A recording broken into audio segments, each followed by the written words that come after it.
Yes, Patty, you can start now. Thank you. Good afternoon. Well, good morning, good afternoon, and good evening, depending on where you're logging in from. Thank you for finding time to join us yet again as we take a dive into the Global Compact for Migration objectives. So this webinar series has been taking place since September last year, starting all the way with GCM objective number 1. And today we're touching on GCM objective number 17, that is centered around eliminating discrimination. And just a bit of a heads up for the next Tuesdays and Thursdays. So starting from next Tuesday and Thursday for the month of February and March, we will have the webinars featuring on Tuesdays and Thursdays, just for us to have enough time to unpack them and to make sure that we have enough reflections that we're collecting, not just through the certificate program, but also for friends of the various organizations that are hosting this webinar. So please have a look at, and we'll be sharing the posts a little bit later on the dates, but otherwise it's Tuesday and Thursday at sort of different times. On Thursdays, it's 1 p.m. 1 to 2:30 p.m. and on Tuesdays is 3 to 4:30 p.m. and this is in Central European time zone. So please do also check what your time zone is like.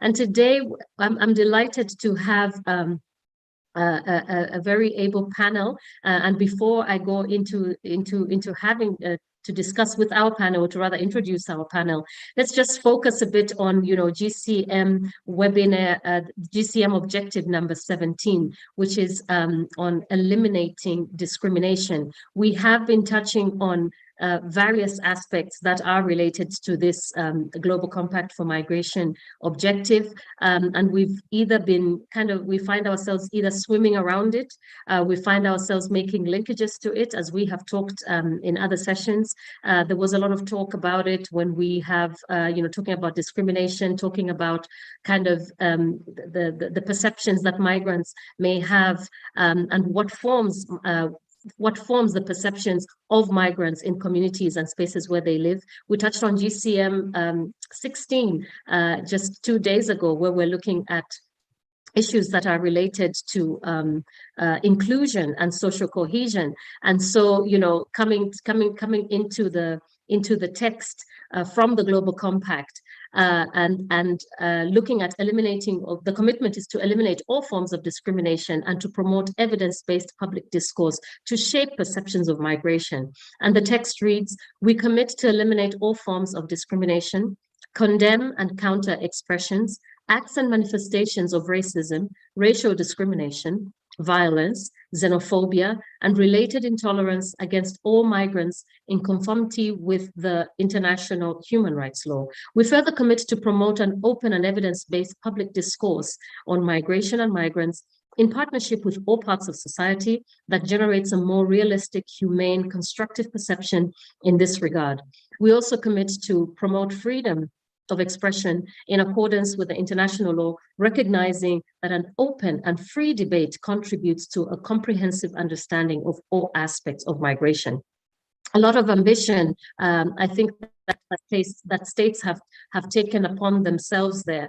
And interestingly enough, following the recent discussions around the Global Compact for Migration, and the big event this year is the International Migration Review Forum. Yesterday, some of us, and I guess some that are in the room, were privileged to hear from some of the member states on the Roundtable 4 that is organized under the UN Migration Network, and kind of speaking, and one of the objectives that they looked at yesterday was GCM 17, which we're actually also going to look at today.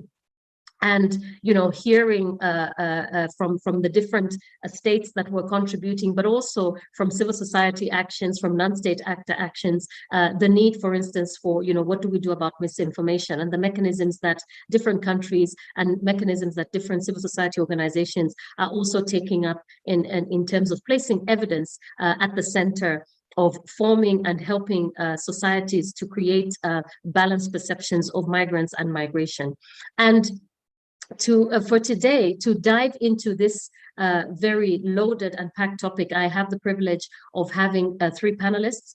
We have Mr. Mbemba Jabi, who is a migration expert and executive director of the African Center in Ireland.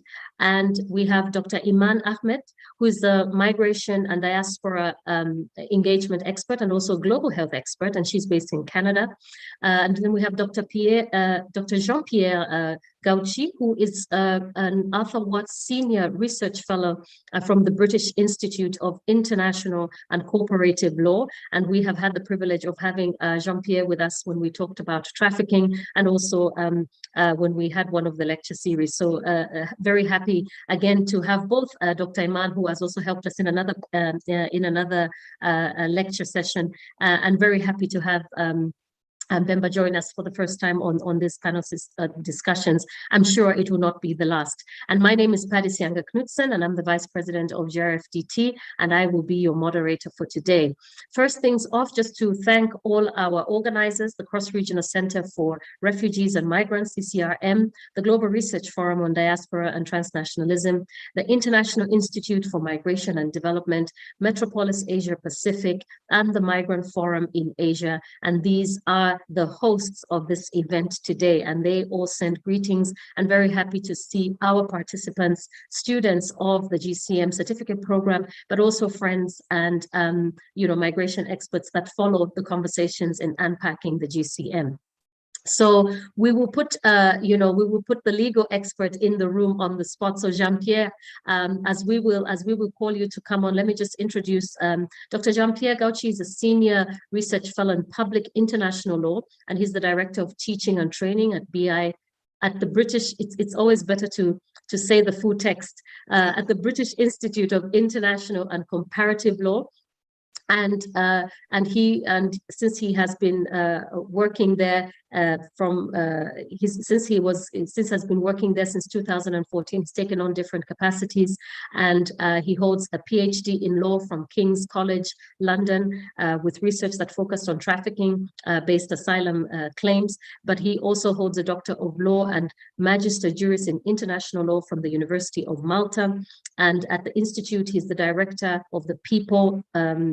Beyond the work that he's doing at the Institute, he's also a director of the People for Change Foundation. I'll say that again, People for Change Foundation. And it's a human rights based think tank that is in Malta. And we'll be hearing more about the work that he has been doing in that space. But otherwise, he's lecturing on international migration law, ocean governance at the University of Malta, and he also has extensive experience in terms of lobbying, proactive action in the fields of migration and asylum law, human trafficking, anti-discrimination, as well as teaching experience in various international and domestic legal issues. And we can go on, and I think just a Google search of Jean-Pierre gives you a wealth of publications, book chapters, reports, and journal articles that he has written. Jean-Pierre, we're really glad that you're joining us here today from the United Kingdom, where you are a migrant, you know yourself from Malta. So we're also really interested to hear some, a blend in of some of those experiences that you look at in terms of, not just public perceptions, but, eliminating discrimination, how it looks like from that migrant front. But as we just ask you to come on, would you like to just center for us?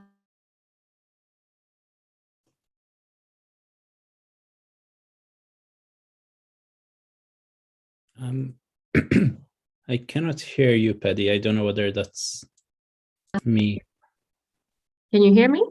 Yeah, now it's working. Okay, somehow it was telling me that that the audience cannot hear me. That's the first time I see that on Zoom, telling me that I needed to check my microphone again. Sorry, Jean-Pierre. No worries.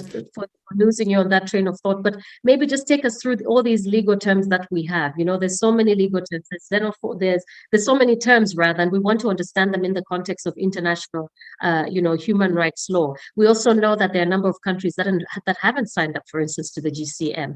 Do they still have the commitment then to eliminate discrimination? What is the international legal basis for migrants and for the rest of the world that's around them to sort of say, well, you have, that they have a responsibility. Is it more of a social responsibility? Is there legal responsibility? So maybe if you could just center us into that as you unpack what you have to share with us. Over to you, Jean-Pierre. Thank you very much, Paddy, and thank you, first of all, for the very kind introduction, and second of all, for inviting me back. I'm really delighted to be here and really looking forward to the discussion with the participants. So to answer your question, the responsibility to eliminate discrimination is one of the basic tenets of international human rights law. It is it's an underlying premise of international law more generally, but international law does have its limitations. So the law in this context is both part of the solution, but in some ways it's also part of the problem. And it's part of the problem because of the way it kind of creates this interaction between migration on the one hand and discrimination on the other. So when we talk about discrimination in international law, it's relatively straightforward. There's a general prohibition of discrimination on the basis of things like race, religion, disability, etc., etc. Right? So that's relatively clear. We find that in the various covenants, in the Universal Declaration of Human Rights, in the Covenant on Civil Political Rights, in the Covenant on Economic, Social, Cultural Rights, etc., etc. However, we then have specific instruments dealing with discrimination. So we have the Convention on the Elimination of Racial Discrimination, we have the Convention on the Rights of Persons with Disability, Convention on the Elimination of Discrimination Against Women, and other kind of more specialized instruments. However, the issue then becomes, how do we deal with migration in that context? And if we look at the kind of nitty-gritty of the instruments, what we see is that migration is very often taken out of the general prohibition of discrimination. In the sense that, for example, if you look at the ICRD, the Convention on the Rights of on the elimination of racial discrimination, it's clear that basically anything to do with the granting or with discrimination with distinctions between citizens and non-citizens is excluded.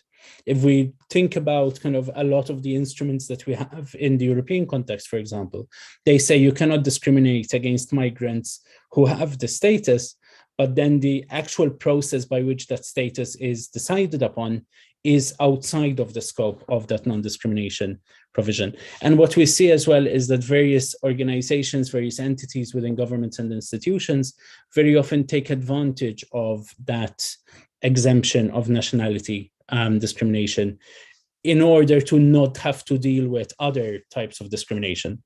So when we talk about migration discrimination, I think we need to distinguish between three things.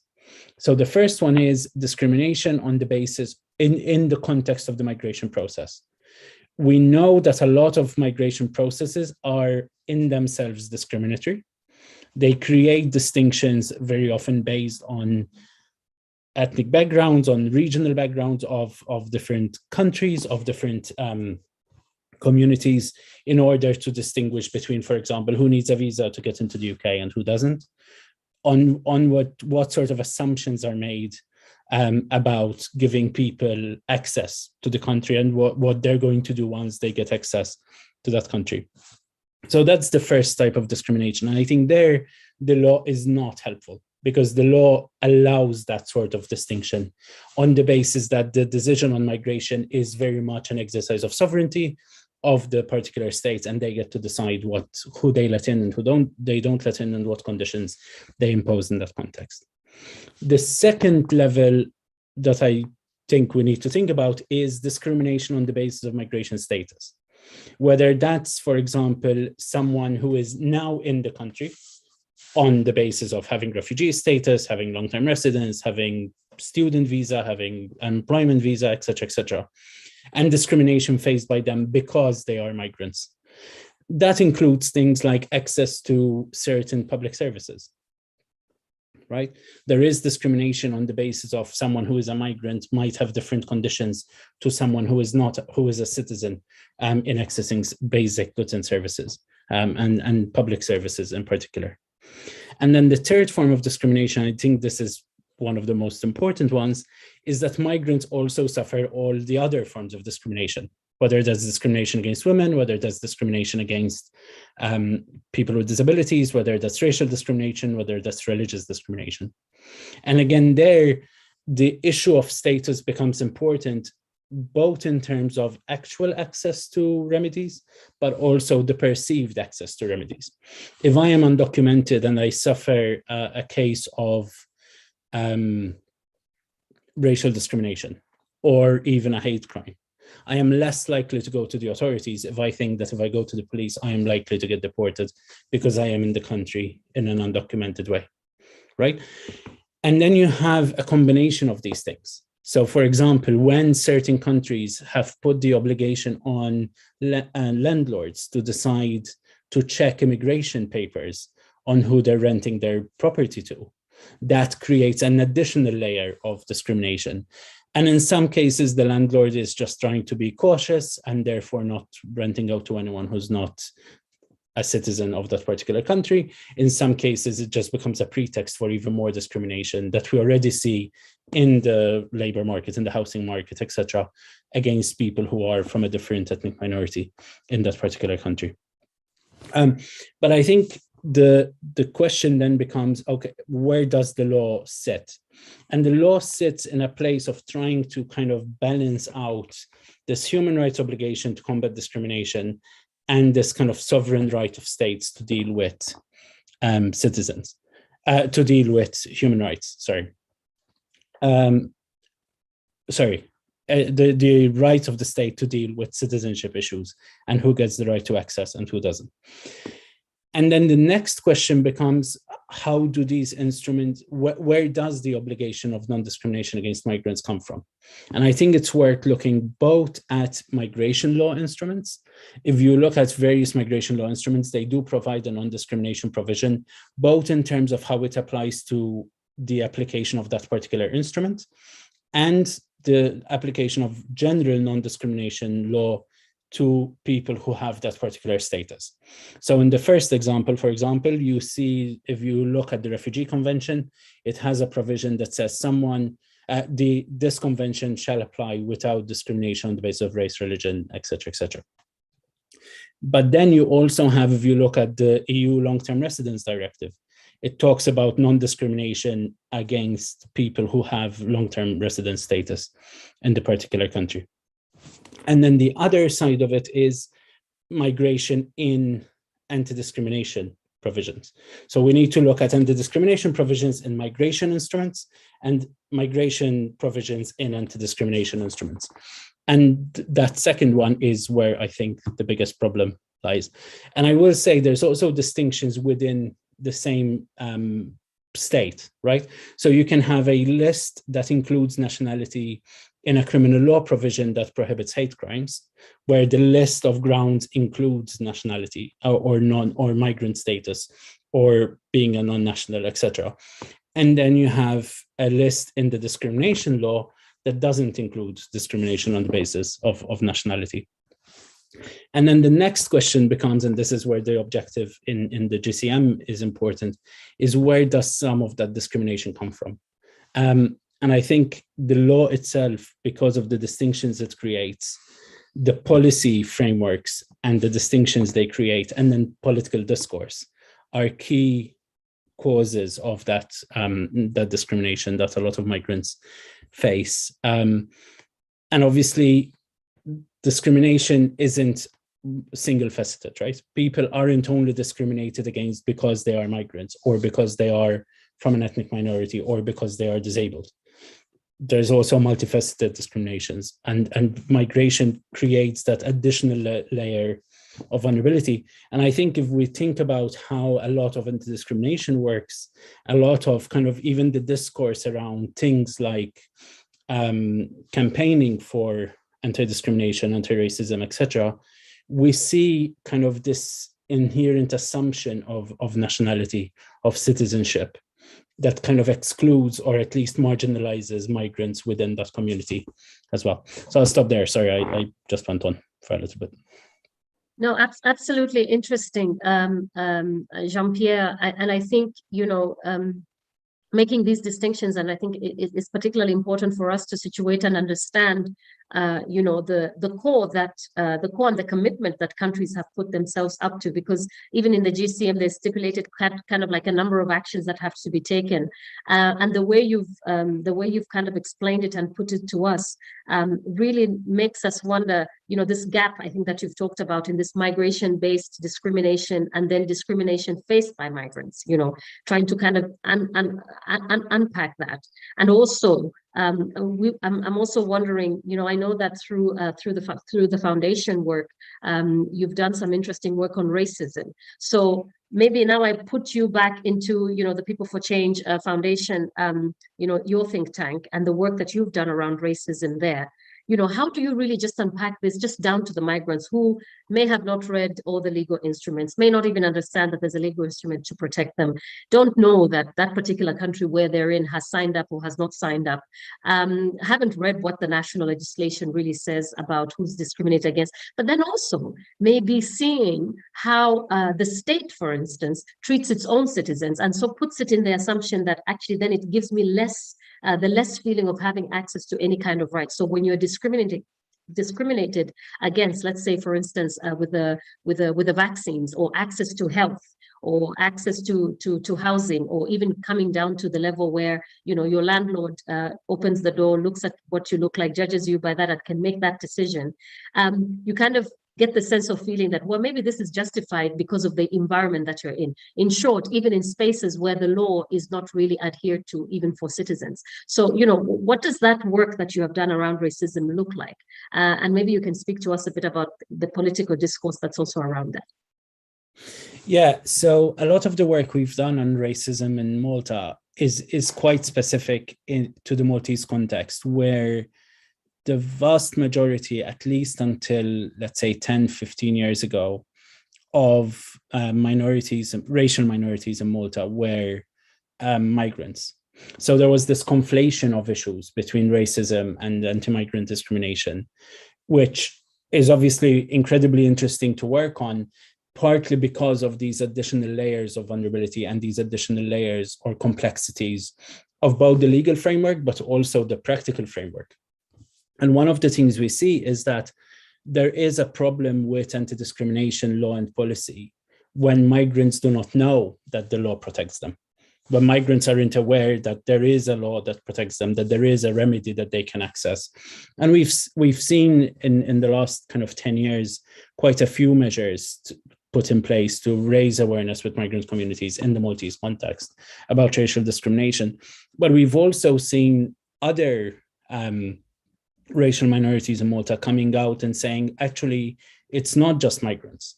And then the additional layer of that is these assumptions of what it means to be Black in Malta, for example, that it automatically means that you're a migrant. It automatically means you're an undocumented migrant. It automatically means that you're a boat migrant. It automatically means that you're Muslim. It automatically means this, that, and the other. So it creates this conflation in public discourse.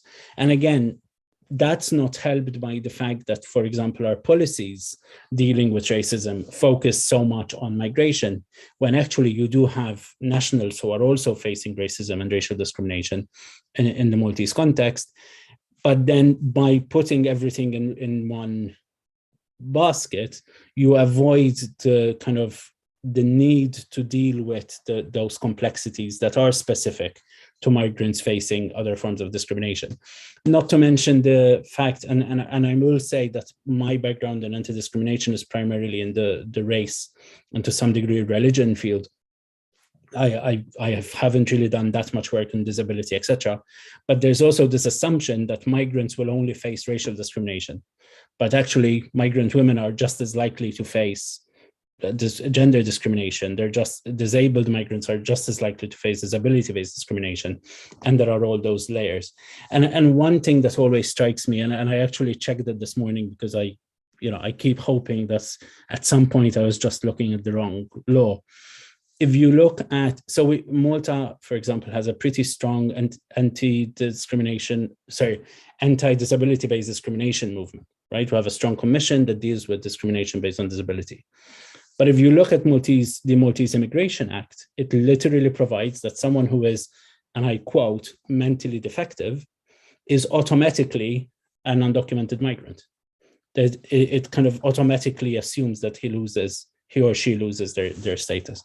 So I think there is this kind of distinction that, or this assumption that only racism applies to migrants, which is not the case. And I think that's something that needs to be addressed in the civil society movement, but also in the government, in the various government entities that are involved. And I'd done some work some years ago on equality bodies, for example, and how they use, or rather this kind of nationality exemption in the racial equality directive of the EU is used by those equality bodies to stay away from anything to do with migrants.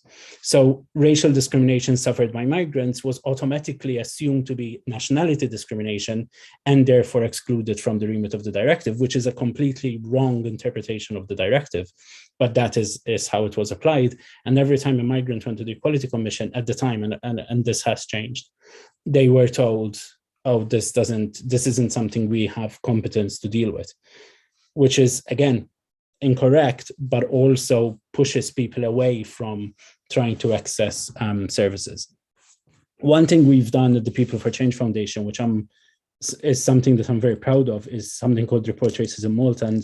And there's a very similar mechanism in Ireland that I think other panelists are better placed to speak about, which is this third-party reporting.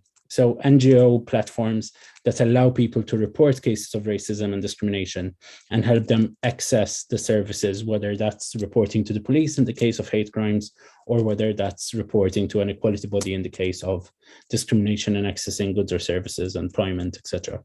And I think that is something that is useful and helpful because it provides that additional support for people who might not be aware, as you mentioned earlier, of how to access discrimination, but they realize that they are being discriminated against.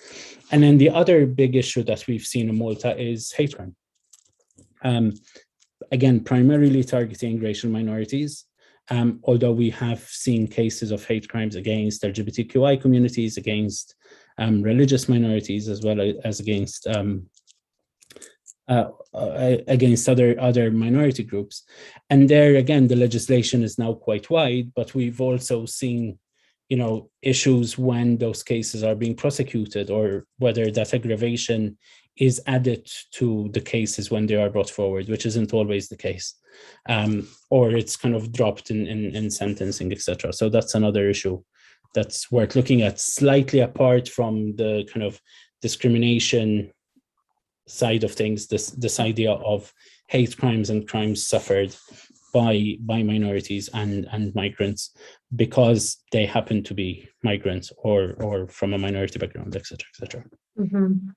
That's really interesting to hear. And I think when we come back to you in the next question, I'm sort of interested to also hear how all this, the legal aspects of it, the political aspects that come into it, then begin to sort of shape the second part of this objective, obviously, is looking at this evidence, that has, how can governments or whole of society, this so-called whole of society approach and the so-called government approach, have a deliberate intention to put evidence that then forms the perception of migration, because a lot of times we're making perceptions of migrants, we're making a lot of perceptions of who, people's identities, what they are, who, the belief systems that they have, on the basis of the lack of evidence, guesstimates, and sometimes also misinformation. So it will be also interesting to hear from you when we speak to you again about it. And I actually have a question attached to that also that talks about, do you really think that cultures are ready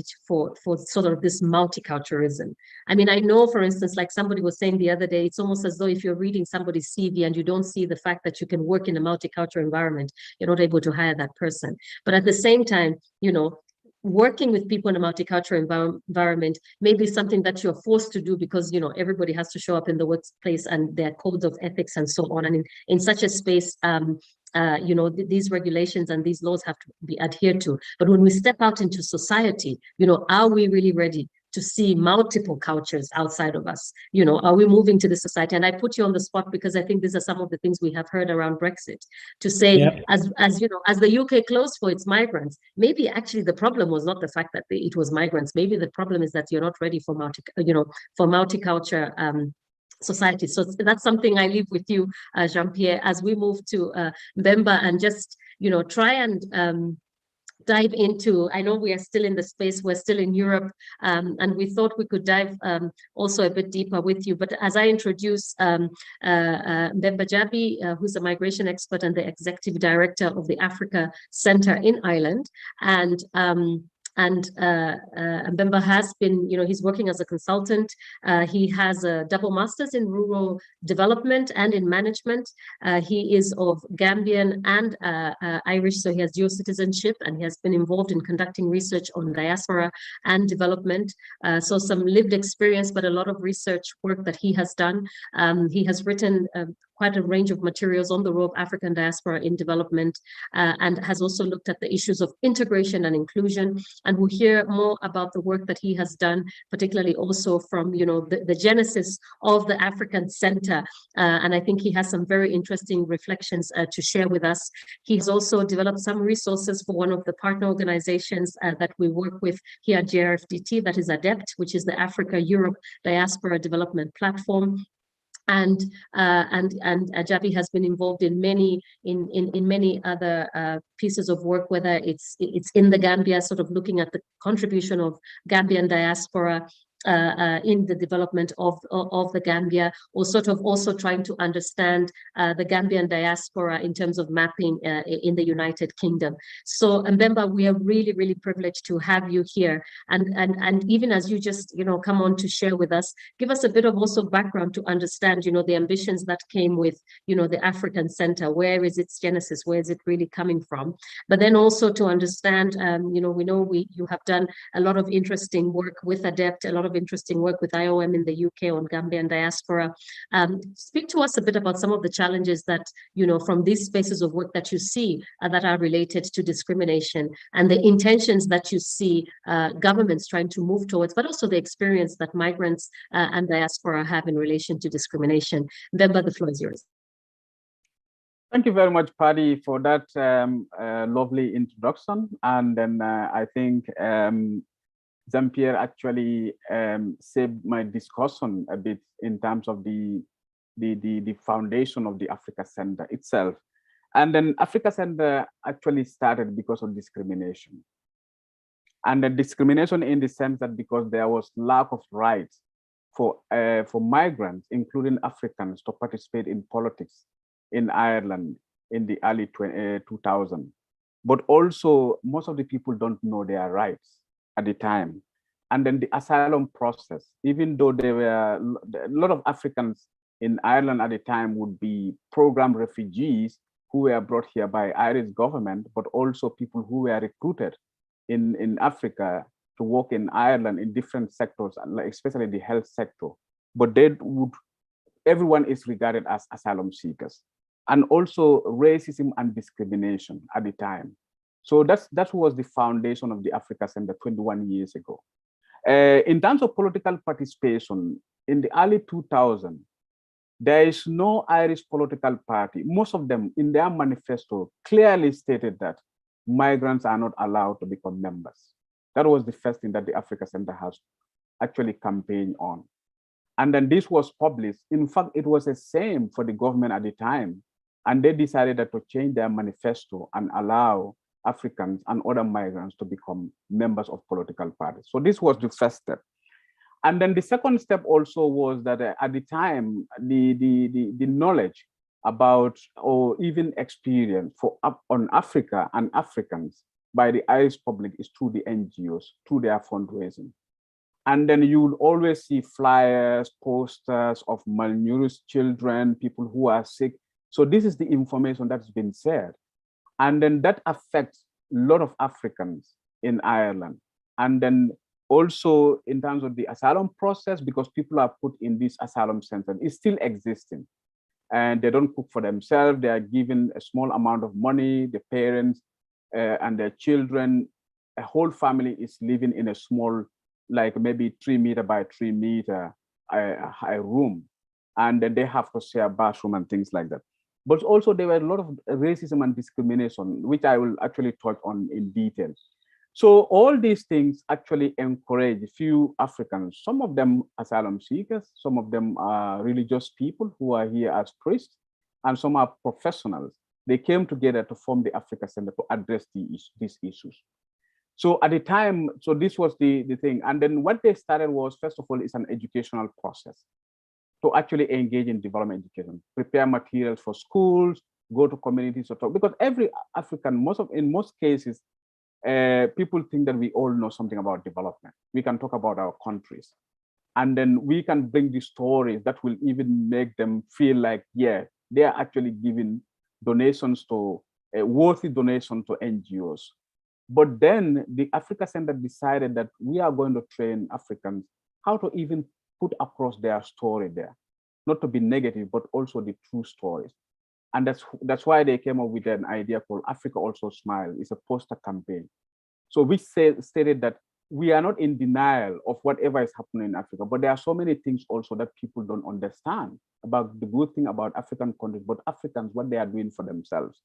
So there was a lot of series of campaigns. We had lectures, bringing people on the continent who are professionals, like academics, law, people like from Zimbabwe, South Sudan. Those are the countries then people were advocating for either in terms of independence, but racism or discrimination, apartheid, South Africa. South Africans were actually brought in Ireland in terms of lectures. So that's how the Africa Center evolved. And then we went into like mobilizing young people, because they are this second generation of the diaspora, who actually parents move here. Some are born here, but they don't know a lot of culture. So we have built into this cultural awareness and other things. And then entrepreneurship, because people have moved on, and a lot of Africans in Ireland have become regularized, become citizens. So then the next step is lack of employment, and then go into entrepreneurship. But I think when you look at the challenges still, the language is still changing a bit, because in Ireland you will see to read that even in some of government papers, like you will hear something like non-nationals, and which is a challenge for many of us here, because you might not be an Irish national, but you are a national from the country that you come from. And then, there are people who are born here who actually in the asylum process would not actually get a nationality, but they are in denial of their nationality, but that doesn't mean that they are not national. So we actually campaign on that, and nowadays people are not saying that. But also, like in terms of like engaging with the government, I think Ireland has actually changed a lot in recently. But when you look at 2008, there was a committee called National Consultative Committee on Racism and Integration. Ireland abolished that in 2008. In fact, they were saying that it was costly.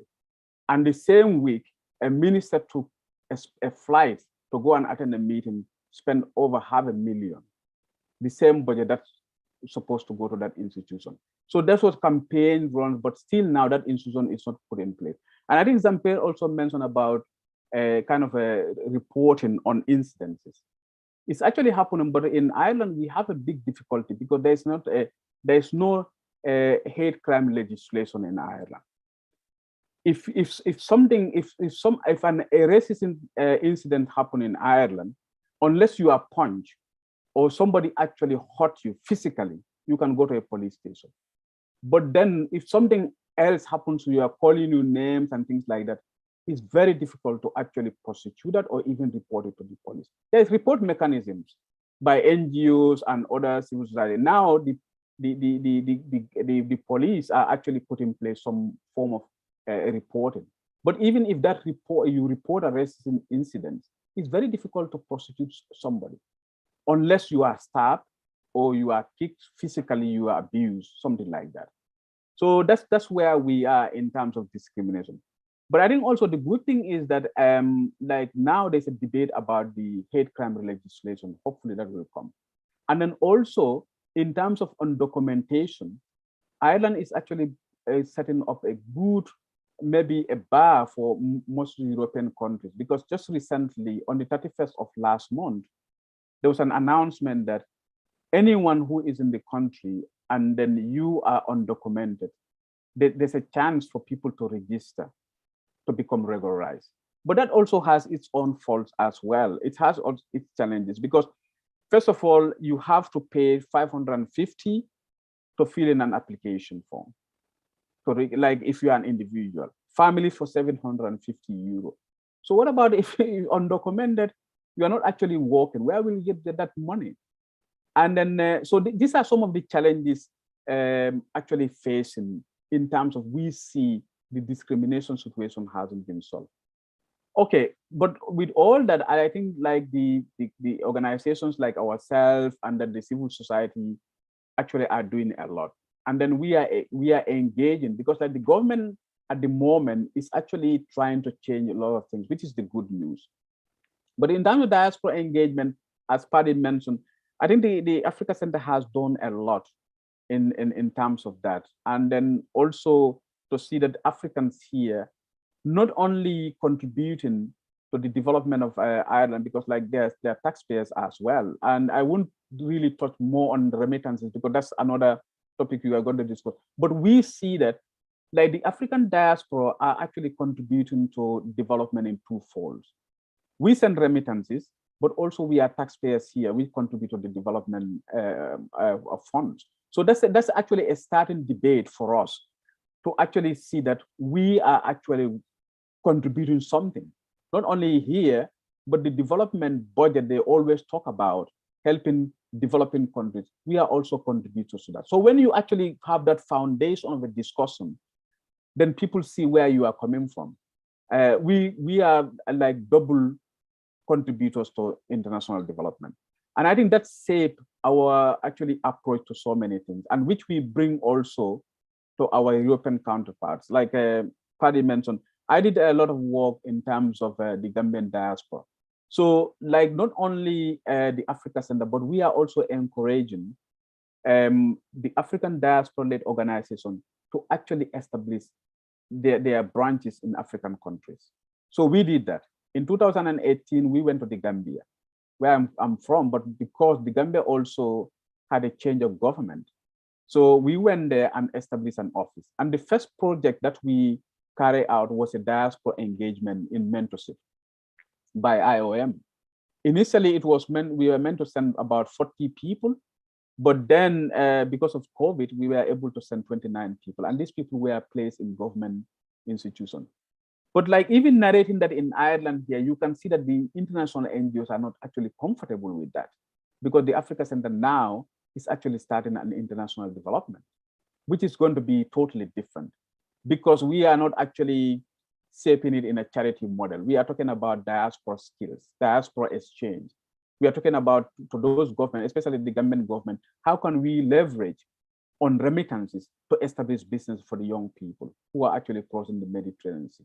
So these are actually the discussion that we are trying to see, and then also engage with governments, especially in the Gambian government, to see that, okay, discrimination also happens in the countries where we are because some of the attitudes of people back home in government as well, because people, the way we actually do our business might not be the way people respect us in the countries that we live. So these are kind of policy discussions we are actually having with them. But I just think that like discrimination itself, having that in part of the GCM is very important, because I know that countries sign up to GCM, which I hopefully they would actually commit to make some commitment. But another challenge with even the GCM, probably we're going to dwell more on this, but in terms of Ireland, like it's between the Department of Justice and then the Ministry of Foreign Affairs. So you have the development side of things, and then you have the Ministry of Foreign Affairs, like a Ministry of Justice that are in charge of the regularization or in charge of migration. So there's a bit of a conflict in that sense as well. So it's a challenge even for us. I was in Marrakesh when I came, I contacted them, but still now we are not engaged in that discussion. And there are so many discussions happening here, the government is reporting, but we are not included as well. So whether we call that a part of a discrimination on our side, but these are some of the challenges we are facing as well. And then so I'll leave it for now, and Paddy, I'll kind of answer some of your questions. Yeah. Bemba, thank you very much. In sort of giving us, situating us in your position there in Ireland, from the evolution of the work, the evolution of the Africa Center, your personal work as well, and also, going into a diaspora related work, and I think which is also kind of a very critical element of recognition of the diaspora. And I think maybe one of the questions that we would like to ask you, maybe for, if you could give us a quick response on this one, really now looking at your experience in Ireland and from, migrants in the UK and in other spaces that you have undertaken research. And we also know, the role that you have played, you were in Marrakesh for the GCM as well. Sometimes I wonder to say, did we get what we wanted from the GCM? And by we, did the diaspora feel that it got what it wanted from this particular objective? Did the migrants really get quite a clear commitment towards this? We know that the GCM text itself, there are several actions. So for instance, one of the actions talks about support that should go in terms of migrant women, access to national and regional complaint mechanisms, and it has this gender focus as well. So I wonder if there's some very specific examples there, or even the part that it talks about engaging political systems, religious leaders, community leaders, as well as education sector in terms of shaping this perception of migrants. They say that everything starts from the basic education as well. How are actually in schools, how are migrants, the story of migrants kind of depicted as well in your eyes, in terms of us kind of really dealing with some of the root causes that we see that are attached to different forms of discrimination? That's a very good question, Paddy. I think we still have a long way to go, but for me personally, I'm really glad that I'm engaged. You invited me to this discussion, because since I came from Marrakesh, I haven't actually engaged more on the GCM, and I hopefully this will not be the last as well. But in terms of education, like in Ireland, for example, there's a different layers. First of all, there are these different layers of migrants. You have the asylum seekers. You have the undocumented. You have people here who are came here as students, where they are regarded as third country nationals. You have people who are naturalized, they become citizens, but they still have their families who are came here because of somebody has been regularized and become a citizen. So these stratas actually also affect the educational system in Ireland. If you are a third country national in Ireland here, you pay like double the price in terms of your school fees. That's different from accommodation and things like that. So when I was studying here, before I become an Irish citizen, I did my master's, I paid over 10,000 euro. My counterparts in the class were paying probably like 4,000 something. So, and that's still going on in terms of education. So that's a difference between a third country national and somebody who actually in Ireland, because one of their parents are an Irish citizen, they get a stamp 4, or if you are an Irish citizen, so you get actually the European fee, whilst the others doesn't have that. So that in itself, I think, is a discrimination. Not only that, but I think like most of the students recently, even the work that we are doing, like Jean-Pierre mentioned something about accommodation. I'm telling you, before it used to be a problem, but like because of the recession from 2008 and now COVID, there's so many migrants in Ireland, including students, that are homeless at the moment. They cannot even have residence. You can even be employed today, you won't have a place to live because your name, you are an African. So like it becomes very, very difficult. Or in fact, you are going to pay a price for a rent, which is double than most people. And on the continent as well, in terms of women, you mentioned about migrant women, like there's not a lot happening here. And I thought that probably one of the things that would be, especially in terms of job creation, especially for the migrant community, that would be a support for migrant women.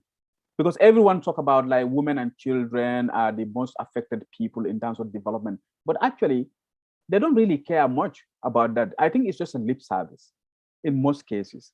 So that's what we are seeing here, because we actually even approach like government departments here to make sure that like women are supported, especially women entrepreneurs, but it's very difficult to do that. And I think in African countries also, they are struggling with this whole women and children thing. Because when I look at the Gambia, I think even our project, our focus is actually looking at young people and women and children. But I've seen that so much has been pumped into the country in the last like 4 or 5 years since the change of government.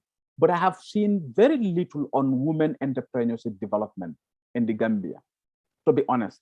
So, and I think these are the things that we are failing in those areas. And then I don't know whether across the board in African countries, but this is something that I think if we want to resolve poverty in any way, we have to look into women entrepreneurship, and especially young people. So without doing that, I think it's very difficult to eradicate poverty in African countries.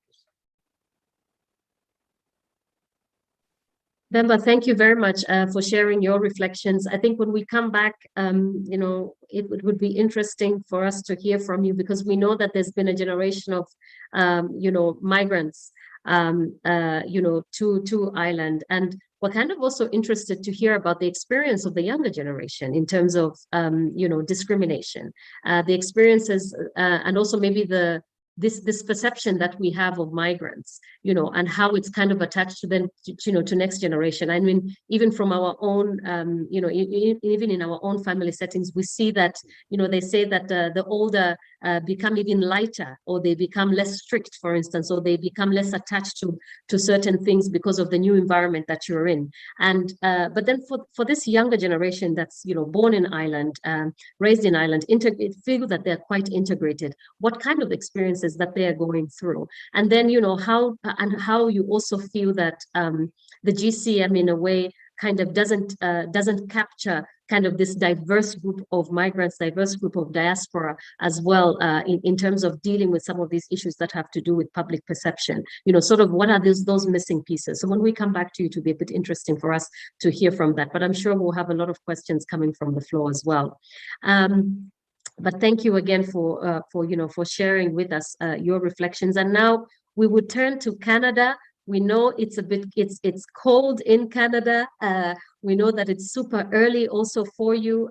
So, you know, just to introduce Dr. Iman, who is joining us from Canada. And Dr. Iman, we're really glad that you're here with us today. And just to introduce Dr. Iman Ahmed is a global health specialist with a medical doctorate from the University of Khartoum in Sudan. And she also has a Master of Art in Migration and Refugee Studies from the American University in Cairo from Egypt, and a Master of Public Health from the University College Cork in Ireland.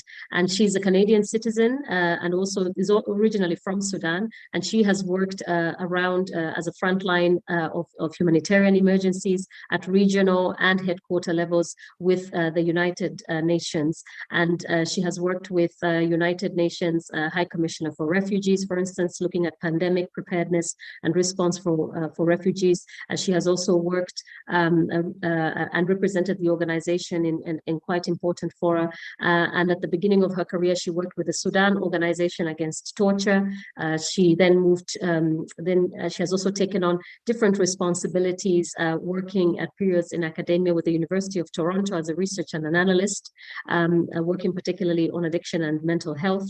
And she has also worked as a senior researcher at the School of Global Affairs and Public Policy in the American University in Cairo, and as well as worked for the World Health Organization, where she continues to support them with various programs looking at internally displaced persons. That's what some of the work that she has done in Yemen, worked around in Eastern Horn of Africa, a lifetime of experience and a wealth of experience, yourself as a migrant, and yourself as a global health expert, and here to talk to us and just, you know, situate us a bit about, you know, talking to us about your own journey, but I think also from your professional side, how you sort of have, you know, engaged or kind of seen the signs. You know, we've heard a lot about legal frameworks, about perceptions around, you know, hate crime or xenophobia, or we're hearing about all these terms. But what actually does it look like, for instance, in the space of public health? What does it look like in the space of you living in Canada? Just demystify also a little bit, because we know that Canada is this gold standard, if you like, in terms of for migrants and refugees. But in terms of discrimination, you know, we hear that there's still, you know, social related issues in terms of, you know, inclusion, that kind of full inclusion and integration of migrants. The floor is yours, Dr. Iman. Thank you very much, Paddy. I hope the voice is all right. Thanks very much, and it's a pleasure to be with you today. And thanks for the ample introduction. I thought of organizing my little talk about just a few themes, which is, I'll start by talking about the systems. And these include not only the government systems, but other systems interlinked to the existence of migrants, migration governance, and settlement services. I'll talk about the social aspect, where I will address the social circles where migrants exist and express themselves and come together to organize and provide services within their communities and interact as well with the official forefront of the government. And then the personal spaces of migrants themselves, the journeys, the vulnerabilities, and the feelings harbored by migrants, and how these impact what we're talking about today, the subject of eliminating vulnerability, and how best that could be done, or how realistic it is, with the very beautiful text of the goal, the 17th goal of eliminating all forms of discrimination and racism and all those details. And then I will just bring in a few cross-cutting issues, which are migrant agency and migrant resilience, and the spaces where migrants exist. So talking about the systems, government systems, I wish to link with what Dr. Jean-Pierre mentioned earlier, which is the definitions. We are faced with definitions that in and by themselves are exclusionary from the beginning. And I'm adopting a social science approach here. Some of these terminologies are exclusionary by the nature of them, and they define limitations and spaces where the person exists. When a migrant is deemed illegal migrant or irregular migrant, and the compact itself, when it says, the title of the compact, the Global Compact, is for safe. Safe is fine. Orderly. What's disorderly if we're talking about orderly? So these are some of the challenges that we put upon ourselves, and then we try to navigate through. And we need to pay attention to these terminologies. And then, of course, each terminology, each category comes in with specific boundaries, limitations put on irregular migrants, the spaces they can move in, the services they are entitled to, and each category of migrant, not only irregular. Migrant workers coming on a migrant worker visa, what rights do you have? And I think the current pandemic has also presented a serious challenge of vulnerabilities linked to the status of being a migrant worker when the work itself is not happening. When the migrant is in country, there are lockdowns, they cannot carry out the work. Sometimes they fell sick with COVID, but they don't have health insurance as much as the residents of the country. Their living conditions are not ideal. And so the limitations, there's always a ceiling where the migrant would hit in terms of their access to services and the level and degree of entitlement in terms of the basic human rights, their basic human rights in the country where they exist as migrants. And this applies, I think the example of labor migrants under the pandemic in Canada and in other parts of the world, in Australia, in New Zealand. We have seen examples in previous sessions, if you recall, from New Zealand, where migrant workers faced serious hardships, and we have the same picture in Canada, with visa expiration, continuing to exist in the country, lockdowns, where the factory or the farm where the migrant works is having to lock down, to go under lockdown. So these are some of the limitations. And then apart from the government systems, the settlement services in Canada are a very interesting space. When I first came to Canada 20 years ago, things were different from today. These days, I would say things have improved in terms of improved in terms of being more results-based than process-based. And with this, I mean, in the past, my impression, and not only a personal impression, but the impression of many migrants from different communities about the settlement services that were offered to us when we first arrived 20 years ago or more, was that the settlement services were self-serving in and by themselves. That means the ultimate goal, you would be in a vicious circle of being provided with these services, to the extent that it leads nowhere. And it felt that nobody really cared about the outcome the migrant experiences. The emphasis and the focus was on the program. And as a monitoring and evaluation person, I would say, okay, what are the results? Not necessarily of, for example, if the program is to help the migrant achieve employment in their field. The program is there, it's implemented, and then check mark, complete. But the outcomes were not necessarily being monitored.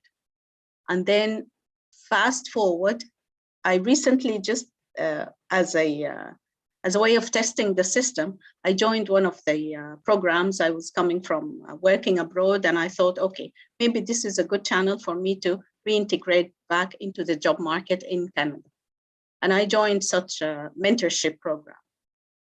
And to me, the only improvement from 20 years ago is that up until today, I keep receiving emails saying, okay, have you got a job opportunity as a result of this program? Did the program help you? So at least the outcomes are being monitored. But the result and outcome of the program itself, to me, was nearly zero. I enjoyed the experience and the journey, but the outcomes were very minimal to me as a migrant, as a returning migrant. So these are some of the examples of the nature of the programs. These days, I see better programming, more bridging opportunities, success stories among migrants, and so on. And that's for somebody who is either a landed immigrant, arrives in the country as a landed immigrant of Canada, or has already obtained their citizenship. So I think it shows you some glimpses of the vulnerabilities people are facing that are unspoken. They're not talked about, such vulnerabilities that happen because of the nature of the systems and how the systems are designed. And then when we talk systems, I would like to talk about the migrant spaces, the spaces where migrants exist, because systems thinking implies that we need to take into consideration all of these dynamics and the impact of each circle of these systems on the other. Now, the spaces where migrants exist are not well explored by the official side of the systems, the governments, the settlement services, and so on. There is a lot to be harnessed.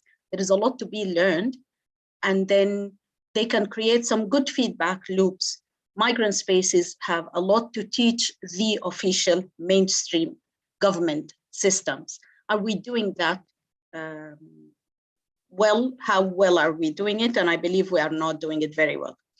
And this means the compact, if it wants to break through, then we need to pay attention to learning from the vulnerable side, because there is some hierarchy. Government is seen as at the top, in the middle, and this applies to Canada very well. Government funds settlement programs which serve the migrants. So automatically the migrants exist at the bottom of the scale of these systems. And is it possible to kind of create some, to equalize that entire system? And when we talk about vulnerabilities, this is a serious challenge that we need to kind of break through and venture into the real questions and the migrant spaces. On the social aspect, we have the migrant circles, which I describe as themselves being spaces of vulnerability, where people come together and talk about their lived experiences as communities, where a single voice is not a single voice, a voice of one migrant when the stories are shared, and then they feel that, okay, the story resonates with another migrant, and stories from one migrant community resonate with stories from another migrant community, and so on. So we have those, to a large extent, closed circles, because people come with their cultures. In some of the cultures, for example, in our African cultures, there is the people in some countries and cultures take pride in enduring, in being resilient, in not talking about your pains. And this creates an added layer of vulnerability when people are not opening up, demanding, taking, looking at their rights, as Jean-Pierre mentioned. People are not demanding their rights. And as Bemba also said, at times, they are not aware of the existence of these rights. They are not aware of their entitlements. So a combination of this and that creates added layers of vulnerability where people are not aware of their rights, automatically feel excluded, and they are not exercising and demanding their right. And just like theories of space say, when there is a void, it is filled. So if the migrant retreats, the space is filled by other actors in that. And perhaps those actors are the forces of discrimination, of exclusion, of racism. And we are seeing a live example of this. I mean, these days in Canada, we have a very interesting freedom convoy, which is a convoy of mostly truck drivers protesting against pandemic mandates. And the interesting dynamic is that from a social science viewpoint, it is seen as these are mostly, to some extent, socially privileged, mainstream citizens of Canada. And Canada is a country of immigration. Older generations of migrants came from Europe. More recent migration happened from Africa, from Asia, and so on. So it's interesting when you hear stories of one of the protesters challenging a Canadian-born Black person and telling them to go back home. So if you take a couple steps back, that the person being racist is themselves a migrant, perhaps a second generation migrant of European descent, addressing another second generation, perhaps, migrant, both Canadian born, let's say, but the other one being discriminated against is of African origin. So there is a sense of entitlement when discriminating against that person. And there is an inherent sense of vulnerability attached to the person affected by such acts. Now, how can we, when we talk about eliminating discrimination? How can we break through and uncover all these forms of vulnerabilities and dynamics? And how can we sort of face these issues and then address them and incorporate that into the way we eliminate discrimination or racism or other forms of exclusion? And moving on to the personal spaces, I think there is also something that we don't talk about very much, which is the fact that migrants harbor a continued feeling of exclusion when we self-identify as migrants. And it's interesting that, I mean, the example given by Mbemba is that migrants in Ireland are contributing as taxpayers in the country of residence and paying dues by sending remittances to the original home. I think these people, dual nationals of that nature, must be taken as heroes. And this example applies to various migrants around the world. This is the story of migrants. We have two hearts inside one heart. We have our heart in the country where we live, reside, and take us home. We pay our dues. We are holding jobs in these countries. We are abiding citizens, as it is sometimes said. And we are doing double work by supporting the families back home. We're sending remittances. We're solving problems on the remote. We are addressing even political issues. My Sudanese community is now supporting a revolution that is ongoing in the home country, Sudan, by sending financial support, by you name it, various forms of support. So I think somebody who is living as an abiding, functioning, active national of two countries should be taken as a hero, but that's not usually the case. So how can we flip that approach? By, and I will move to the last point I wish to talk about, which is the cross-cutting issue of how can we flip the narrative? We can only, I believe, break through the vulnerabilities and eliminate discrimination through migrant agency, by listening to migrants and by bringing in the voices of migrants, not as invited persons or groups into the spaces of the Global Compact, and by also avoiding tokenism. We need to adopt a rights-based approach. We need to break through to the communities. We need to listen to individual voices and groups. Lucky are those who were able to organize, like the center established by Mbemba, like a number of community organizations in Canada. And I commend my home country, Canada, for being open. I think the spaces are open to support community organizations and provide funding for these organizations that provide services to migrant communities. And we have lots of positive examples.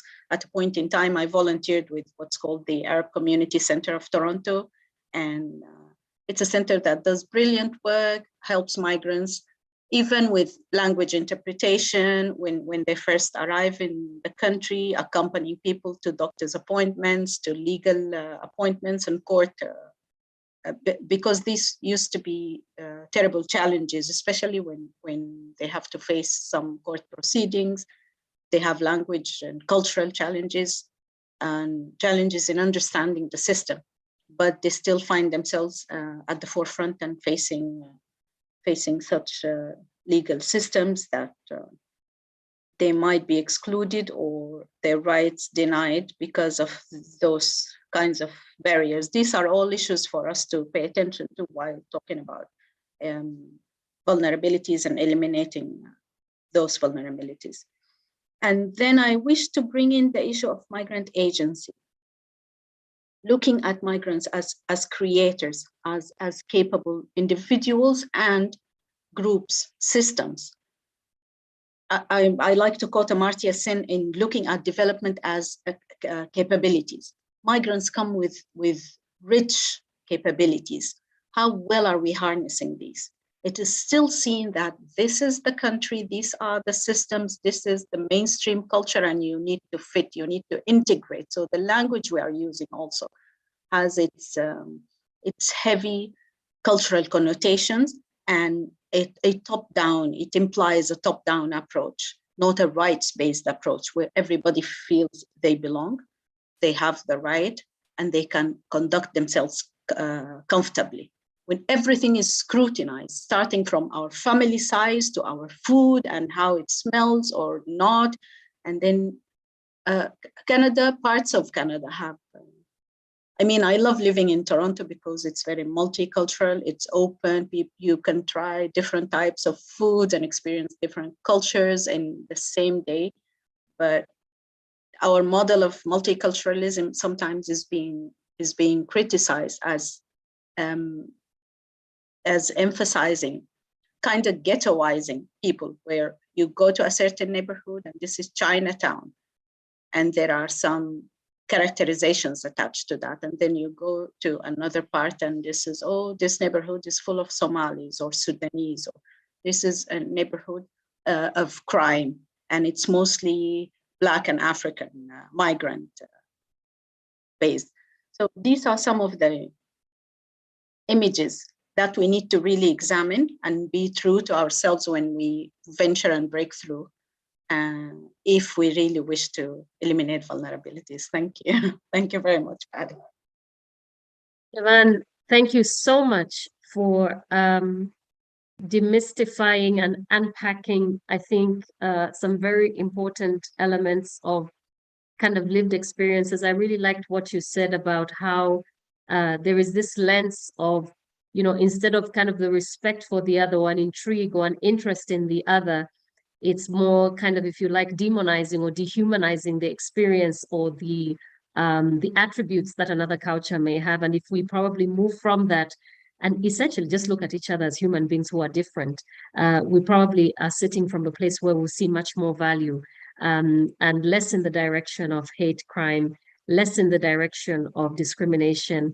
We didn't have the chance to touch on xenophobia, but we understand that in many parts, and I hope that some of our participants will be able to also share from their spaces as well. But these different forms of discrimination that are there, and also the fact that we kind of need to be much more curious about each other, and not maybe stand from a place of fear, to understand each other, and that kind of changes how we have perceptions. And somebody had actually said, why do we say change the perception of migrants and migration? We should just say change the perception of other people. The fact that we've already said that there's a perception of migrants, we already kind of give a perception. So we're now going to move to a Q&A, and I will ask our panelists to be on hand to just, you'll be able to respond to the different questions that people will ask.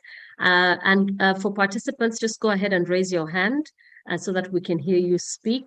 It would be nice to hear some different voices. Ngozi, please go ahead.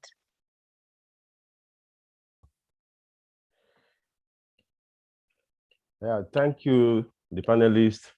Mrs. Imam here. The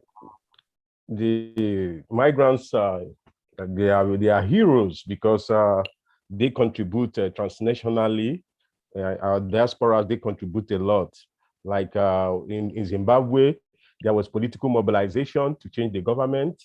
Also in South Africa, the apartheid was able to be gotten rid of through political mobilization of South Africans abroad. Yeah, but I want to know, why is it that migrants, when they settle down,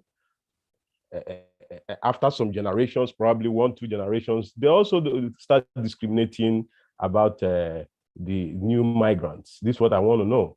And Mr. Bemba, I don't know if you know about atypical working scheme in Ireland, because you talked only about the health sector. I know about that you have many foreigners who work in the fishing companies in Ireland, and they get discriminated upon. Some of them, they work overtime, they are not well paid, and their visas are only renewed after every year. And it's also not easy for you to continue renewing visa every year. And the renewal of the visa is attached to an employer who can easily mess you up. And if you don't work with that particular employer, there is no other employer that we employ you in case we are sacked. So please, I want you to talk about that if you can give us some insight. Thank you. Let me leave others to talk. Thank you, Ngozi, for that question. I'm looking into the chat. I think we had Professor Binod. Did you want to come on and share a question or reflection? Sure. Thank you, Paddy. It has been a very captivating conversation that I found with examples and so on from Canada, Ireland, and other places. I think two things that stick with me are about the, students, overseas student fees that was mentioned in Ireland. It's not only Ireland. It's, I think, in various parts of Europe also. It's overseas students' fees has been a big concern. And particularly in UK, it has been multiple times. And although, migrant students contribute a lot to the local, to the receiving country, but on top of that, they have to pay the overseas student fees.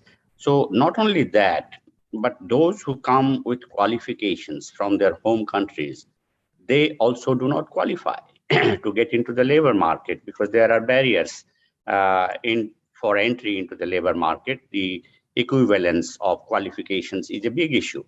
And that is not only in terms of qualitative difference of the educational content, it is actually triggered by the professions themselves. They are called the self-regulating professions. They do not want other people to enter and have, supernormal profits in terms of creating those shortages of, for example, the medical, in the health professionals, there is worldwide shortages. But if foreign students or foreign medics come in, say, eye specialists or other kinds of specialists, then no matter from which institute they have got their education. For example, the top educational institute in India, All India Institute of Medical Sciences, if they come, they don't get that recognition, and they have to wait and take those examinations for which hefty fees are charged for appearing in the examinations. He mentioned 500 euros to be, even for applicants, for irregular applicant migrants to pay. So these are actually created by not only by the government, but also by the private sector, by the professionals themselves. So that is something which needs to be talked about. And then what is important, which stuck with me, is what Iman said in terms of the discrimination, which is intra-migrant discrimination. The different, genres of the color of the skin is not black and white. It's also brown. It's also yellow. So there's a whole range of shades that we see, and that's where we find it's a divide and rule policy that that prevails. So the apartheid that was mentioned is very much there. It's there in India. It's there across other countries. Within society, you find these fairness creams being advertised in India. If you go to the marriage market, you find that fairness fairness of the skin is a very important ingredient. And not only females, not only ladies, women, but also males. Males are also being coaxed into using fairness creams, and there is a whole movement against that.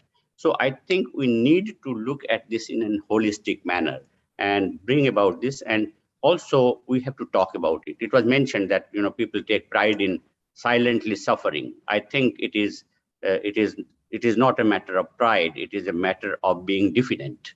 That I think should be called out, and that people should be encouraged to share their bad experiences. And that's why I say we keep on talking about good practice guidelines, and I have written about it. Good practices are fine, but what about the bad practices? We have to talk about the bad practices. We have to first phase out the bad practices, and then only we can bring about. We don't even talk about good practices. People talk about best practices, as if the best practices will fall from heaven. They don't remain best. They degenerate, and then they decay. So we have to keep continuous monitoring and start from the bad practices rather than from the good practices. I think it was a very, very inspiring and a session that we have so many ideas and so many examples. Thank you very much for allowing me this time. Professor Vinod, thank you. It's always a delight to have you share your reflections, and I think it would be interesting to hear from the panelists as well.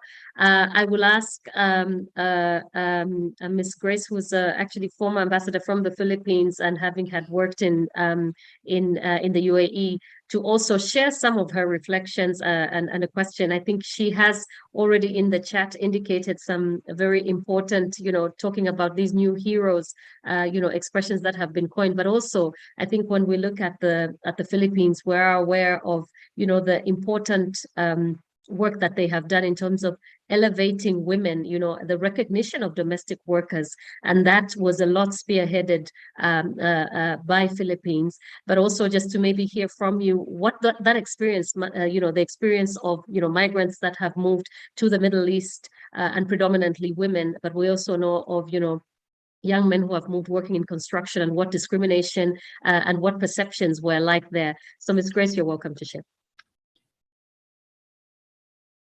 Thank you, Ms. Paddy, and to all the panelists. Dr. Binod, yes, I agree we have to look at the negative, but I don't want to be so negative. I've seen all this negative when I was ambassador and in the Middle East for 12 years.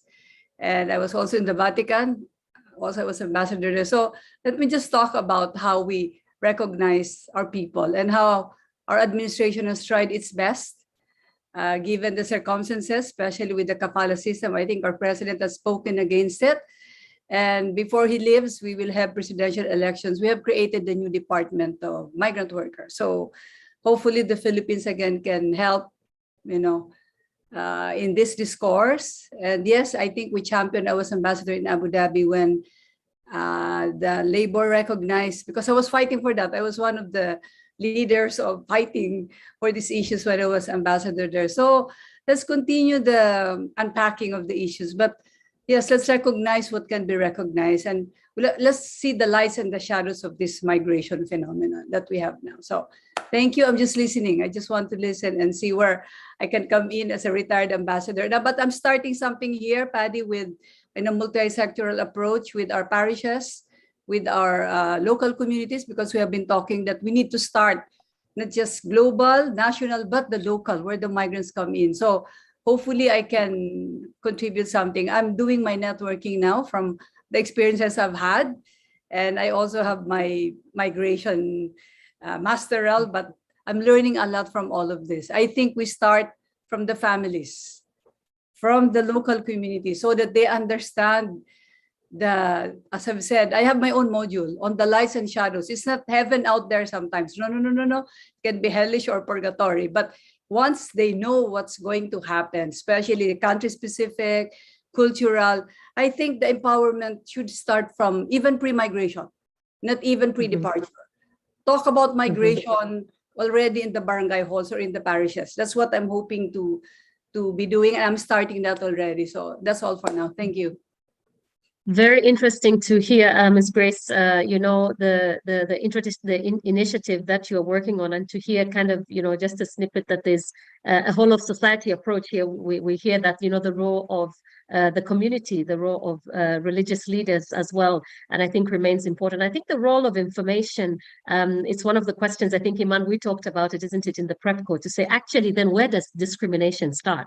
And I guess, in most cases, discrimination is already starting from the home, is already starting from the home. So either we are teaching our children discrimination, or we are teaching our societies discrimination. So if it already starts, even for migrants as they're moving through, if you know that you don't have access to certain services, you are not fully inclusive, and you never be considered as a national, as Beba had came on to say. What kind of position does that put you in terms of even trying to access justice when something like a hate crime has happened to you, even in the spaces where there is no legislation? And thank you, Professor Benoit, for that comment, in reaction to just say that Philippines is an origin country, and that we still need to point out some of these bad practices, I think, particularly in the destination countries. And I would also add in the transit countries, as we know, a lot of refugees on their way, particularly when we talk about, I speak about the African context. We know refugees who would have spent 8, 10, 5,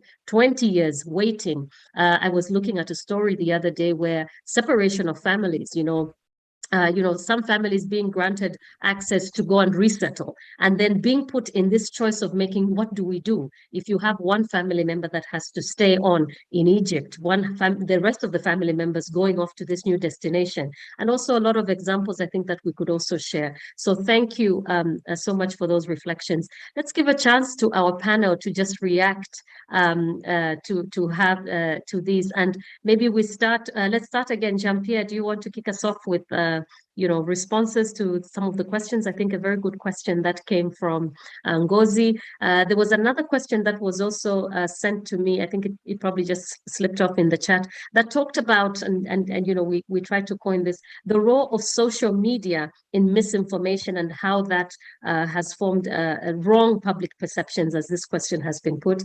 And then somebody also saying, why doesn't the government then leverage, if social media is being used for evil, why don't governments leverage on that and use social media to promote good information out there? And one last question that talks about education, and is saying, what is the role of the education system in places where colonialism and humanitarian work has been the space in which citizens of destination countries have been introduced to migrants? Maybe they have this perception that all migrants are poor and all migrants need to be treated in a certain way, even if it's not right.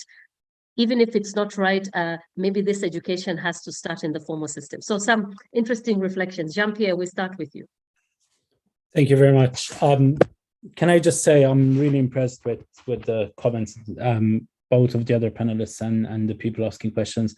I'm not sure I have much to add to what's already been said, but there's a few things that really struck me as being important. And one of the things Iman mentioned, self-identification, and people being almost basically painting themselves in a bad light by self-identifying as being migrants. And I think that kind of, to me, made me think of this question of who calls themselves a migrant, who calls themselves an expat, who calls themselves this, that, and the other, because the term migrant has become kind of imbued with this negative perception, partly because of misinformation, partly because of political discourse, et cetera.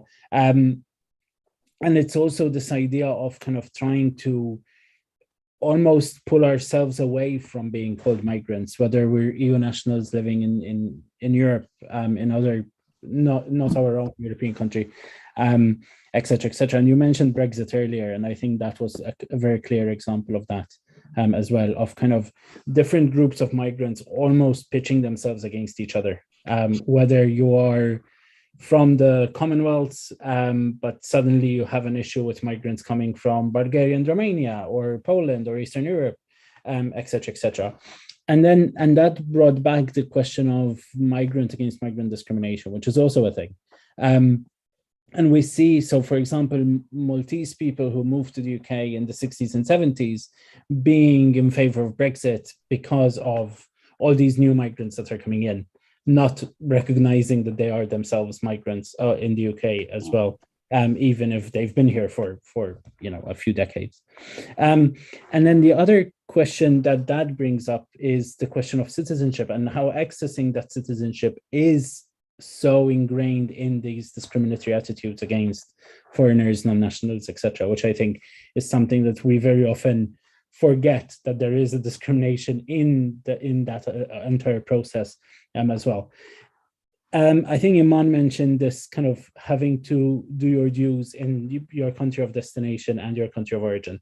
And I think there's another step to that, which is very often to feel like you deserve to be in the country of destination, you feel like you have to do more than other nationals of that country, and you have to kind of prove that you are genuinely contributing to that country. And I have one slight issue with this idea of people kind of being recognized as contributing because they're in employment and sending money. And I think that's very important. It's really critical that we do that, but it also creates this kind of distinction between nationals and non-nationals, where migrants are only recognized for their economic contribution to the country, whilst people who may not be able to make that contribution are kind of somehow punished even further than they would be if they weren't migrants, because they're not making that contribution. The other question, or the other thing you mentioned earlier about kind of someone writing, I am able to work, or I have experience working in a multicultural environment. I think there is something very wrong with the fact that that is even appearing on CVs. The fact that I would never write on a CV, I am able to work with women, I am able to work with disabled people. It is just not something that you would write on a CV. So why should we write that about working with migrants or working in a multicultural environment? Why do we kind of feel that that's something that needs to be almost highlighted separately? I think the fact that there's this impression now that that's kind of needed, that it needs to be highlighted, is itself problematic. And I think I'll stop there for now. But yeah, thank you very much. Jean-Pierre, thank you. Mbemba. Thanks very much, Pari, for this useful conversation. I'm just smiling here. Jean-Pierre, the other flip side of actually mentioning that we are double contributors to development is actually encouraging the fight of regularizing people, because we're making a case that when people are regularized, they're employed, they pay tax, they contribute here and to their families as well. Because we are saying to people that it's not about sending the money for development aid alone, but if people can send money to actually contribute to health, education, community, because we have seen people buying ambulances. Iman mentioned about diaspora supporting. The good example of that, we, the Gambians, we actually did in 2016. It's the diaspora that changed the dictatorship in the Gambia by sending money to political parties all coming together. We fund it. So we have done that. But also, I just think that like they're really, really interesting comments. Migrants discriminating other migrants. We have seen that, like, you don't actually, it's not even about Maltese going to the UK and campaigning for Brexit. In Ireland here, we have seen that. We have seen people who are intellectuals, like working in universities. If you go to them at meetings, my goodness, they won't even talk to asylum seekers. We have seen people who work in organizations or representing women actually exploiting women from asylum centers here. Like, these are African women. And we have seen like people who are like saying that they're champions of speaking on right issues for other undocumented, and they exploit them. So we have seen that all around. Like Iman, I actually work in Sudan with an Irish NGO. You know, I kicked myself out because of discrimination. I was employed here as an expert, but actually my Sudanese counterparts, because they can speak Arabic better than me, even though I understand few, but I actually make myself redundant to actually the Sudanese to take my place, and then came back to Ireland. And then it was a big, big thing. At the time, I lost my economic income, but for me, I thought that that was a win. That why should I actually, an African, go into Sudan to become an expert when the Sudanese actually do no more job, they have the skills. Why should I even be there? And I'm paid more than like 5 people, like the salary. So I just said to myself that I'm actually not needed here because I don't have those skills. And I think also they mentioned about migrant workers, fishermen, and like the work permit issue. Ireland is actually a disaster in that. I just think that because of the timing, we didn't go into those details, but it's very, very true. There were so many fishermen here who are actually in trouble. Like if you get a work permit for an employer, They can do all sorts of things. You cannot change it. These are the things that are happening here. And then sometimes we have seen that employees, because if it is an NGO, to get a work permit in Ireland is for free for NGOs, but a business is cost $1,000, €1,000.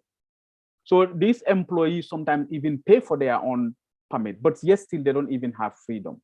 So it's actually a very difficult issue. And then university students qualifications not recognized. Like Ireland, they have a whole new initiative to recognize qualifications, but it's a big problem. Like nurses are here, people who are nurses, they couldn't actually work in healthcare. First of all, they'll say that your language is not actually very clear. You cannot speak in good English. Like in Ireland, I think that's actually a disaster. When that's why we don't actually have English tests for our citizenship here, because it will be Irish when most people cannot speak Irish. But I found it very difficult when they are actually measuring people because they cannot speak good English.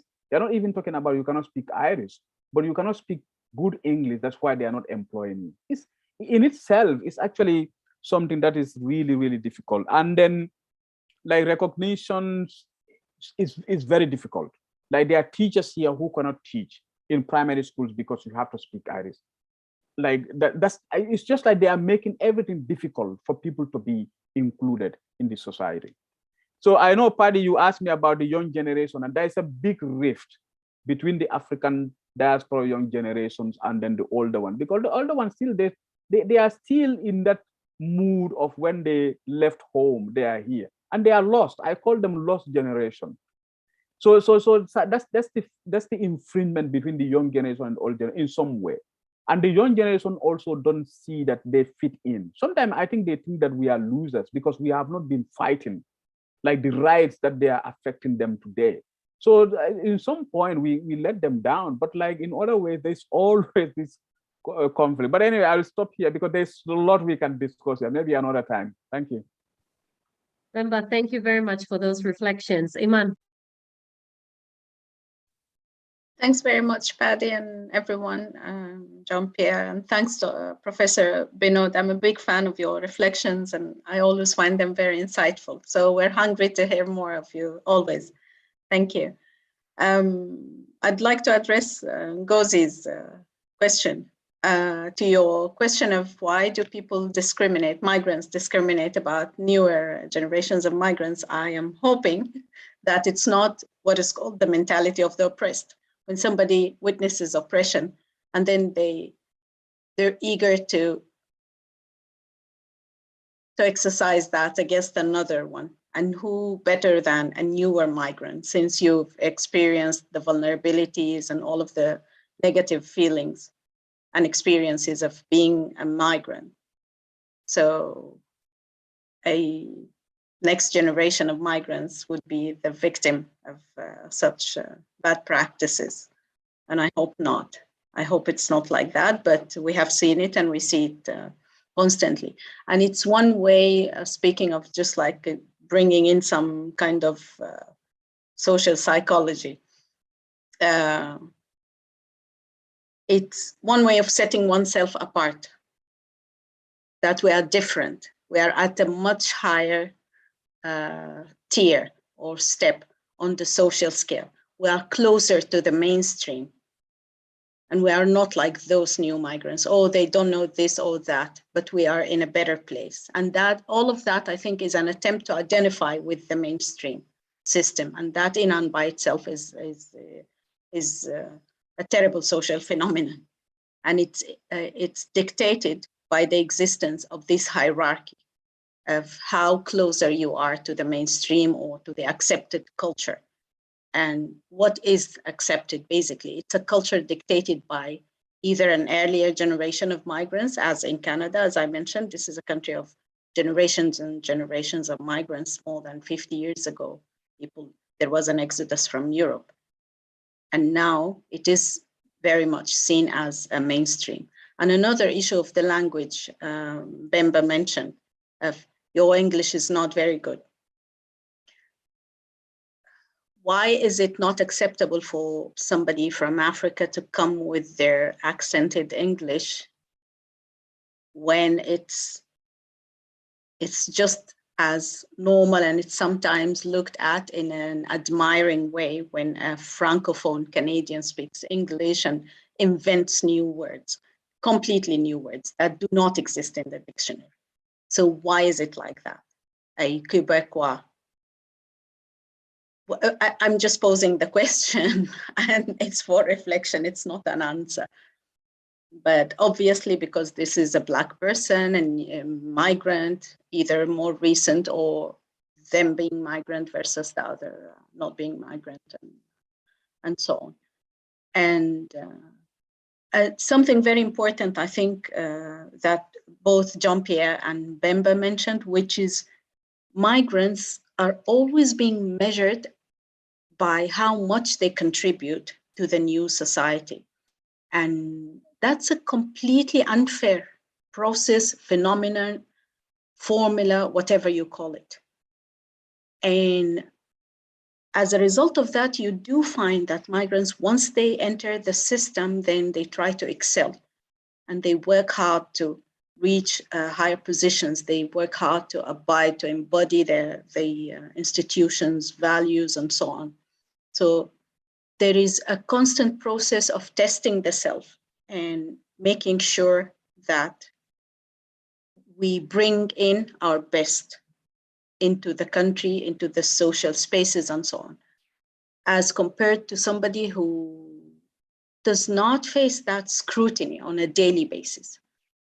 And outside the workspaces and so on, just when we retreat back to our homes, our room, my very personal space when I am by myself, what is the psychological impact on the person undergoing this on a daily basis, undergoing this self-questioning, self-examination, that self-check, as if we are going through checkpoints and checkpoints and checkpoints on a daily basis? What's the level of intrinsic tension does that create inside a person? And for such tension to be harbored throughout life as a migrant. And back to the issue of remittances. Yes, we are sending money back home, which is sometimes not recognized in the country of residence, the new home, the second home. So the migrants are always moving between dual spaces of our existence here and having to be our best and bring in our best, and our contribution to the home country. And worst of all is the emphasis now being put by agencies such as the World Bank on remittances. And we have spoken about this, Paddy, in earlier sessions, that the contribution of migrants is being measured by remittances.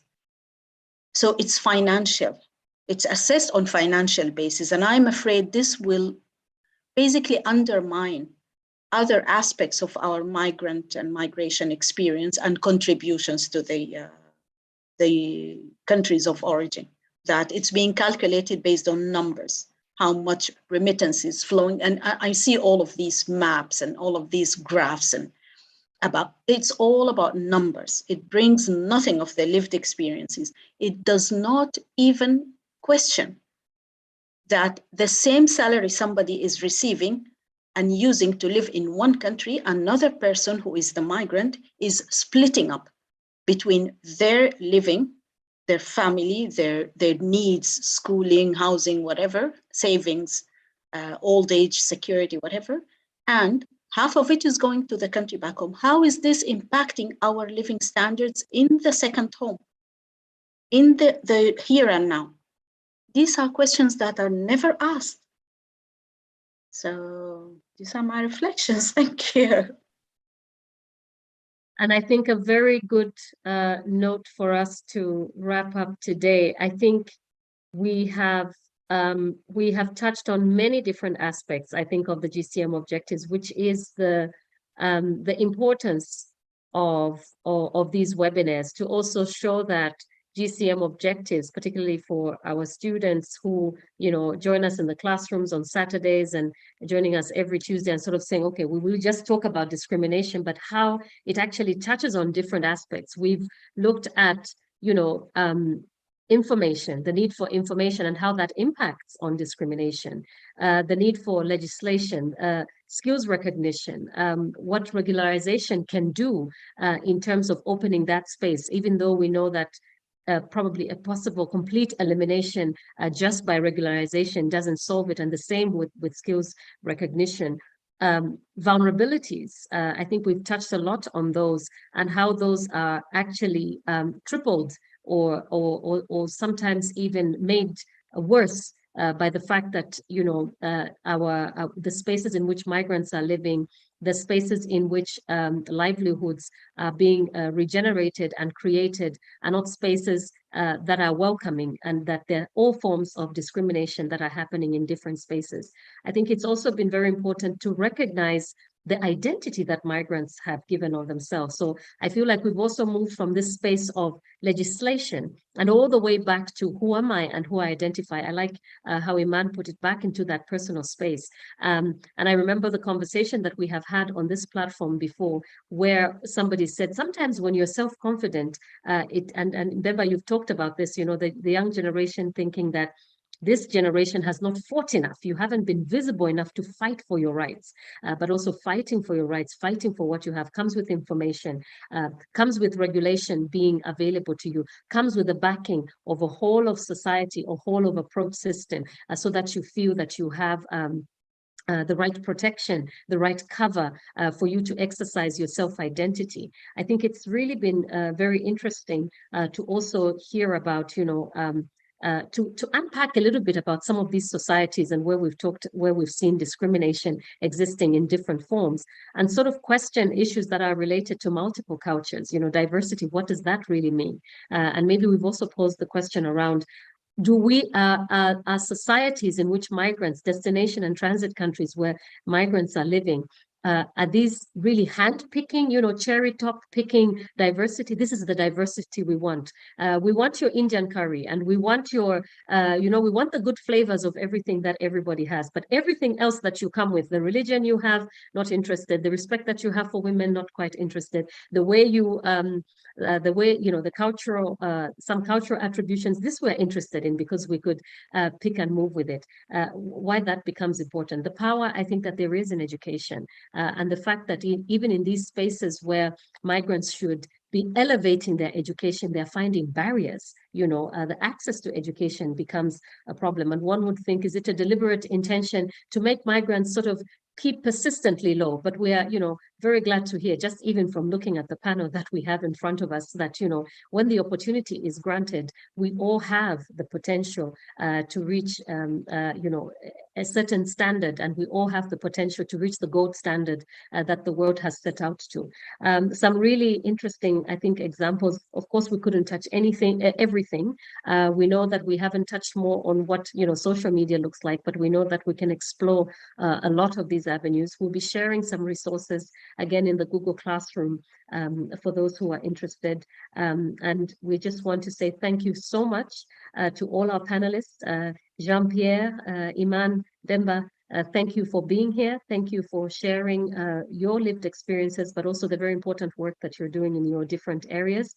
We do know that it's not the last time that we will have you on these panels, and we look forward to a next time. Just a short announcement as we thank our students, as we thank our participants who come in every Tuesday and Thursday, that we have actually GCM 18 webinar discussion next week on Tuesday. So we are looking at skills development and recognition next week, Tuesday. And next Thursday, we'll be looking at migrant and diaspora contribution. And the following week, we'll look at remittances and also touch on that Thursday, dignified returns. And all these are topics that we have even managed in one way or another to touch on. So looking forward to being with you again next week. Otherwise, for now, please stay safe and take care. Thank you.